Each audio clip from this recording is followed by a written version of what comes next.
36 जिल्हे, 36 बातम्या. News G9 Maharashtra. उत्तर तुमच्या प्रश्नांची.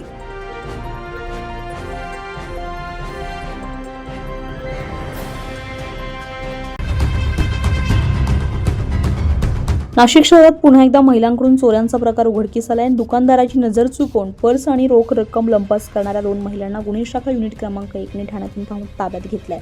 ही कारवाई नाशिक शहर पोलीस आयुक्तालय यांच्या मार्गदर्शनाखाली करण्यात आली आहे.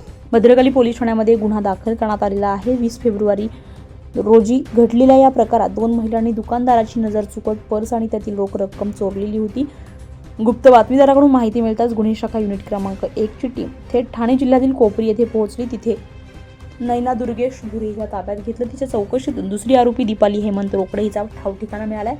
त्यानंतर दिवा परिसरातून तिलाही अटक करण्यात आली. चौकशीमध्ये दोघींनीही चोरी केल्याची कबुली दिली आहे. तर पुढील तपासासाठी त्यांना भद्रकाली पोलीस ठाण्याच्या ताब्यात देण्यात आलेलं आहे. पोलीस आयुक्त संदीप कर्णिक, पोलीस उपायुक्त किरण कुमार चव्हाण आणि सहाय्यक पोलीस आयुक्त संदीप मिटके यांच्या मार्गदर्शनाखाली ही कारवाई पार पडली आहे. शहरातील चोरीच्या घटनांवर आळा घालण्यासाठी गुन्हे शाखा अधिक सतर्क झाली आहे. न्यूज G9 महाराष्ट्रासाठी क्राईम रिपोर्टर राशीद मुलतानी, नाशिक.